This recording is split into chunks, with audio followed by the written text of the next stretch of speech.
welcome po sa panibagong episode na naman ng aming channel at ako nga po pala ulit si Allen ng Greenyard TV and para naman po sa vlog natin for today, mag-focus naman tayo dun sa mga halaman na sinuwerte tayo sa pag-aalaga natin, na parami natin at naibenta natin, nakakatulong sa atin sa pagkakaroon ng magagandang collection, yun, nakasama sa collection natin. Tsaka syempre financially, kasi syempre ito yung mga halaman na naging mabenta at dito nakilala yung unti-unting nakilala yung Greenyard sa mga halaman na yan. So, iisa-isahin natin tong mga halaman na to. At syempre, bago tayo magsimula sa mga bago pa lamang po sa aming channel, huwag niyo pong kakalimutan na mag-like, share, and subscribe and pakihit na rin po yung notification bell para maging updated kayo sa mga susunod pa naming videos. Please visit and support na rin po yung aming Facebook and Instagram page, Greenyard PH po. At sa mga gustong bumisita sa aming garden, naandi dito po sa screen yung aming complete address. And guys, bago nga pala tayo magsimula, big shoutout po sa Max Silang. So, kung kayo ay bibisita sa Silang para mamili ng mga halaman. At syempre, hindi maiiwasan sa mga bisita natin, sa mga pumupunta sa Greenyard PH, na magutom tayo habang tayo ay namimili ng halaman. Tamang-tama kasi naandito naman or meron naman pong Max Silang na malapit lamang po sa Greenyard PH na pwedeng-pwede niyong puntahan para mag-lunch, mag-dinner, or mag-breakfast. So, along Aguinaldo Highway lamang po siya. Tapat po siya ng Toyota Silang. So, kayo po ay didiretso pa Tagaytay. So, bago kayo pumunta ng Tagaytay, pwedeng-pwede na kayong dumaan dito sa Max Silang. Siyempre, inaanyayahan ko din po ang mga Silanggenyos na bumisita, mag-celebrate na kung ano man ang okasyon natin. Pwedeng-pwede po tayong bumisita sa Max Silang. At saka isa pa, ang maganda sa kanya, napakaganda ng service nila kasi napakababait ng kanilang mga staff, lahat sila. And very accommodating, maganda yung lugar, maganda talaga yung service. Kaya mga Silanggenyos, mga bumibisita sa Greenyard PH, tara na sa Max's Restaurant Silang. So, eto na nga, isa-isahin natin tong listahan na parang I felt lucky nung meron tayo ng mga halaman na to or nung nagkaroon tayo ng mga halaman na to when it comes sa pag-aalaga, kung paano natin naparami at kung paano natin sila paano sila naging mabenta sa atin. Paano nakatulong ito para makilala pa lalo yung Greenyard. Number 1 sa ating list, itong ating mga Thai Caladiums. Pagdating dito sa mga Thai Caladiums, masasabi ko na ito yung one of the best at saka most selling plants namin nung nagsisimula. Kasi putok na putok yung yung halaman nun, yung mga indoor plants. And yung lahat ng tao during that pandemic ay naghahanap talaga ng iba't ibang klase, ng mga rare plants. And isa na dyan, yung mga rare na mga Thai Caladiums. At pagdating dito sa halaman na to, napakarami namin itong nabenta. At the same time, napakarami naming na-propagate nito, naging collection namin. Tanda ko pa noon, every time na halimbawa magkakaroon kami ng stock nito kasi during that time kalakasan ng halaman nga itong Thai Caladiums. And ano pa noon, wala pa syempre tayong wala pa tayong mga propagation since ito ay coming from Thailand talaga. And yung supplier natin every time na nagdadala dito, pagka-post nito within siguro sabihin na nating 30 minutes ubos talaga lahat. Kung kahit gaano pa kadami yun. And syempre, napakagaganda naman kasi. And rare itong mga to. Dati kasi hindi pa masyadong mahigpit wala pang mga permit. Kahit ano pa yung ipadala mo through LBC, medyo mahirap nga lang yung process. Kasi syempre, mahigpit. Tapos pandemic, lockdown. Pagkatapos yung packaging pa nito, yun ang isang pinaka-challenging. Dahil syempre, bago pa lang tayo sa paghahalaman, hindi pa tayo nakakapagpadala. Ang mga buyers natin doon, simula Luzon hanggang Mindanao talaga may na-order. Kalat na kalat sa buong Pilipinas itong mga Thai Caladiums kung saan-saan talaga nakakarating yung mga orders natin. And napakagaganda naman talaga, true enough. And yun, masasabi kong isa siya sa nakapag-boost financially, unang-una, nakatulong talaga siya. And syempre, yung nakadagdag sa collection natin. Kasi, syempre, as a seller, minsan pag dumating yung mga Thai Caladiums, iniisip mo or mapapaisip ka kung ibebenta mo ba to or hindi. Buti na lang minsan dumadating dalawang pares nito or dalawang paso nito. So ako, pagka talagang gusto ko yung Caladium, iiwan ko na kagad yung isa sa akin. And then, isa na lamang yung for sale. And hindi natin masasabi na madali siyang alagaan, pero yun nga, naghahanap yung mga tao ng kakaiba and unique. And isa to sa may pinakamagandang foliage during that time dahil sa colorful foliage nila. Tsaka syempre unique dahil parang gabi, di ba? Tapos iba-iba yung kulay. Marami talaga yung nahumaling dito. And nagsusunod sa ating listahan, ito namang tinatawag na variegated peace lily. Itong halaman na to hanggang ngayon nagiging mabenta siya at hinahanap yung mga nagpupunta na mga nakakapanood ng video natin, ng mga vlogs natin regarding sa halaman. Syempre, yung mga matatagal na vlog natin, nandyan yung talaga na-feature yung mga variegated peace lily, kung gaano sila kadami before. And minsan, siguro mga 3-4 na beses nangyayari within this week lang or within this month.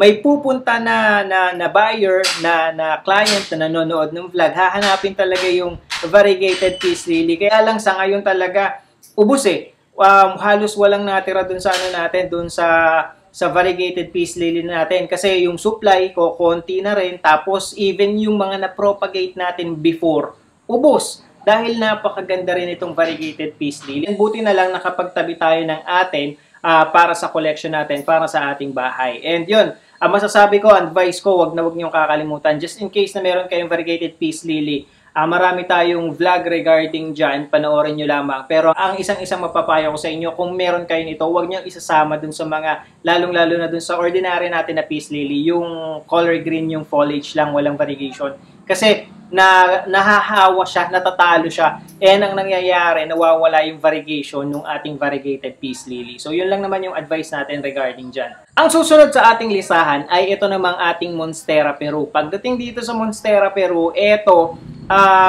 nagsisimula namang makilala yung mga Monstera, different varieties ng Monstera during that time din. Kasi every week, may mga bagong lumalabas na unang-una, mga philodendrons, pagkatapos yung mga Monstera, iba't ibang klase ng Monstera, yung dating simpleng eyelet kung tawagin, itong nasa likod natin na to. Yan, ang tawag dito sa amin is eyelet. Yung napaka-popular niyan during that time. Pero noong mga panahon na yan, yan ay isa sa pinaka-common na halaman dito sa amin sa Silang. Tapos, ang dami palang naghahanap from Manila pa or kung saan-saan pa para lamang makabili ng ganito ng Adansonii ay. Pagkatapos, yun nga, lumabas itong mga Monstera Peru. And eto, imagine niyo naman, nagsimula kami sa 3 dahon. Gaano na kadami yung na-propagate natin. Sa tingin ko, isa to sa pinaka-the best, sa pinaka-mabilis at pinaka-madaling i-propagate na halaman. Parang dito, kumuha ka lang ng cuttings, walang masasayang, walang matatapon, walang mamamatay. Every cuttings na itusok mo, nabubuhay at nabubuhay. Para siya mga potos. Kahit nga minsan yung pinagkainan or yung halimbawa, yung portion ng internode na yung dahon ay sabihin mo ng sira o kaya kinain ng mga tilas, itusok mo lamang siya, magkakaugat at magkakaugat. Kaya napakaswerte natin at naparami natin itong ating Monstera Peru. Imagine niyo, ayan parang hindi nababawasan yung Monstera Peru natin. Tuloy-tuloy lang siya sa pagkakaroon ng maraming dahon. Ever since, siguro mga 2.5 years na to sa atin, isang beses pa lang natin siya niriripat. At kung saan natin siya nilagay dun sa pasong yon, yung pa rin yung paso niya hanggang ngayon. Hindi rin natin siya, ang ginagawa lang natin siya sa kanya, yan yung pagdidilig at pagkatapos yung paglalagay ng fertilizer. Pagpapalit ng soil, hindi natin pa nagagawa or hindi pa natin napapalitan yung soil or nadadagdagan man lang. Pero ayan, continuous. Yung pagkakaroon niya ng dahon, hindi rin na lumiliit yung mga dahon na naipoprovide niya. And sobrang dami na nating nakuha dito, yung Monstera Peru na to. And ayan, ito yung isang mga patunay. Ito ay galing din sa mga cuttings natin. Kita nyo naman, gumagapang na sa wall natin. At mas malalaki pa nga yung naipoprovide na na dahon. Ito yung pansin ko. Pansin nyo, every time na halimbawa yung aerial root niya, parang makahanap ng kakapitan, mas nagiging firm, nagiging mas malaki yung dahon. Ewan ko lang, napapansin ko yan dun sa mga Adansonii at saka dito sa Monstera Peru.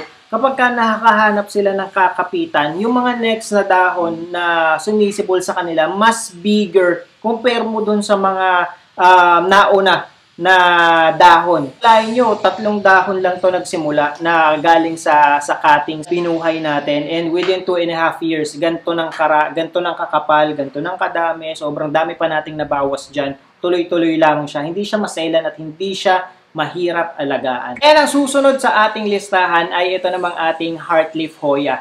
So dito, hindi lang sa ito lang yung naging pinaka-popular, pero kasabay kasi siya ng kasabay siya ng Phycalediums during that time. Ang dami na rin nating na-dispose nitong Heartleaf Hoya. Ito, sabihin na natin we got lucky kasi meron tayong nakuhang supplier during that time. And napakabilis.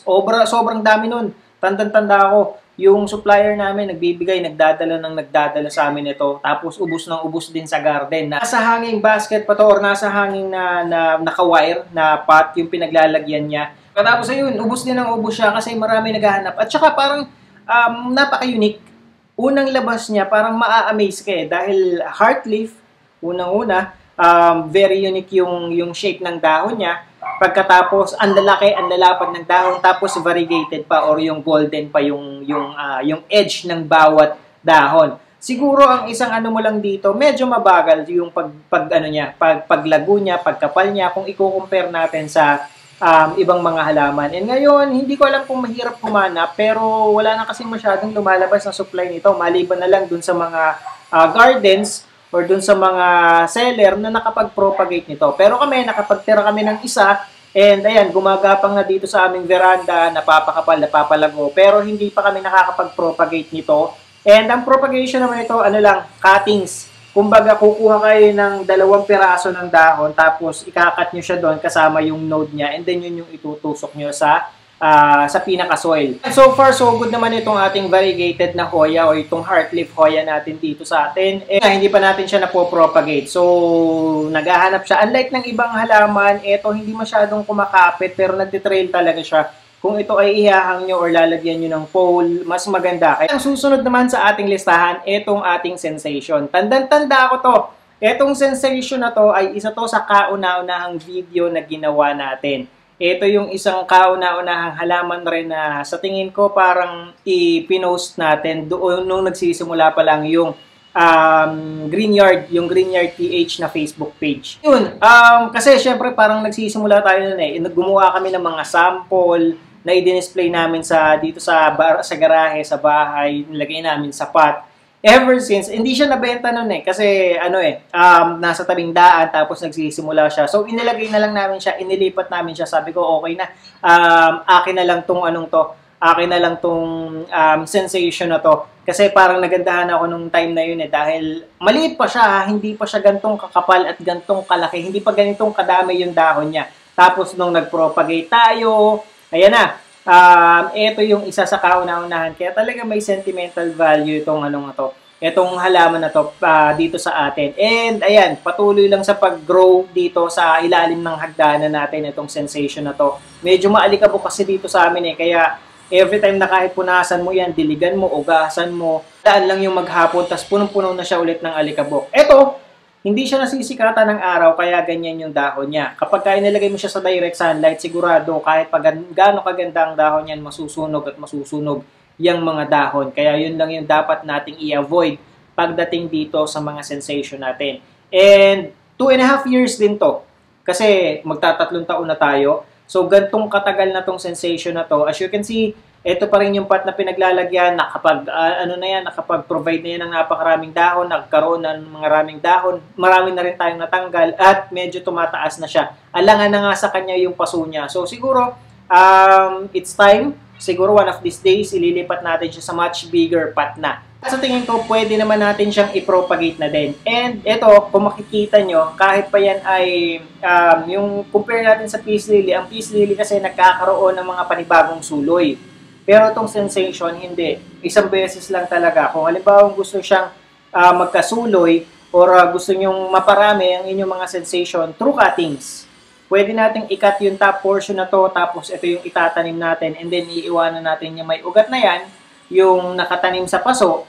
Pagkatapos, yun yung magkakaroon ng panibagong suloy. At ang susunod sa ating listahan, itong ating fiddly fig. Ang fiddly fig, naging popular din siya, naging in demand din siya, at saka tumaas ang presyo nito. Ito, yung fiddly fig na to kasi ito galing to ng China sa pagkakatanda ko. Kasi iba yung fiddle na nabibili namin before Ang mahal ng mga fiddle dati kasi nga very popular, at saka yung gustong-gusto ng mga tao na i-display, lalo na kapag malaki yung spot or area na paglalagyan mo. Isa yan. Even sa ibang bansa, yung artista, doon unang sumikat ang fiddly fig. Tapos, since nakikita nga siya sa TV, hanggang sa dumating dito sa atin, at naging mabenta, tapos pumutok pa yung plant business, ayan na, ang daming naghanap. And kung saan-saan, may mga bambino, may mga yung flat na fiddle fig, iba't ibang klase, may mga variegated pa nga nito kaya lang yung variegated kasi medyo mahal, tsaka kukunti yung supply, kaya parang hindi siya masyadong kumalat. Pero dito, murang-mura kasi yung pagkakabili natin, and as you can see, na-propagate na natin siya. 3 sanga ang nakuha natin. Kasi nung nabili natin tong fiddle fig na to, multi-branch na talaga siya. So, ang ginawa natin, nung medyo tumaas na siya, ay minarkot natin. Pagkatapos nating imarkot, nung nagkaugat na siya, kinat na natin. And as you can see, ito yung 3 nakuha natin sa kanya. Dito sa 3 to, itong mga to, buhay na. Kasi kung mapapansin ninyo, mayroon na siyang mga panibagong dahon. Ibig sabihin, nakapag-adjust na siya. Pero nung inilipat naman natin siya, may ugat na naman siya. Hindi pa nga lang ganun kalaki. Pero ayan, nakapag-adjust na, nakakapal na or nakalago na yung ugat nila. Kaya ayan, nakapagpasibol na siya ng panibagong dahon. Pagdating naman dito sa mother plant natin, makikita nyo rin na okay na ulit at magsisimula na ulit siyang kumapal dahil meron ng mga panibagong dahon na umusbong or panibagong sanga. So, maswerte tayo sa deal na nakuha natin dito kasi mura lang to natin nakuha marami ring nung nasa garden to, sa tingin ko parang pagdadating nito, ubos ng ubos din And yun nga, bago pa man ako maubusan, nag-uwi na rin ako ng isa kasi alam ko mabilis lang siyang mabenta. Hanggang ngayon, may mga naghahanap pa ng fiddle leaf. Kaya lang depende kasi sa supply na ngayon So, isama na rin natin sa listahan natin etong ating money tree, kung tawagin, or dito sa amin mas kilala sa chestnut, or itong kastanyas. Ito, isasama natin sa listahan natin kasi sabihin na natin hindi naman sinuwerte, pero ito yung nagbigay or nag-open up or nakapagpa-boom ng business during that time, wala pang green yard. Dito nagsimula. Isa to sa mga halaman na pinagsimulan talaga ng tatay ko. Kasi ito, tanda-tanda ko, nagtanim pa ng maraming puno ang tatay ko sa likod ng bahay namin. Tapos, ang itatanim mo kasi dito is yung mga buto niyan. Yung ginawa mong plat, doon mo siya itatanim. Tapos, iintayin mo siyang sumibol, pasisibulin mo siya ng sabihin na nating mga 1 foot. Pagkatapos, o kaya merong mga, halimbawa, 8 inches, tapos kukunin mo yon.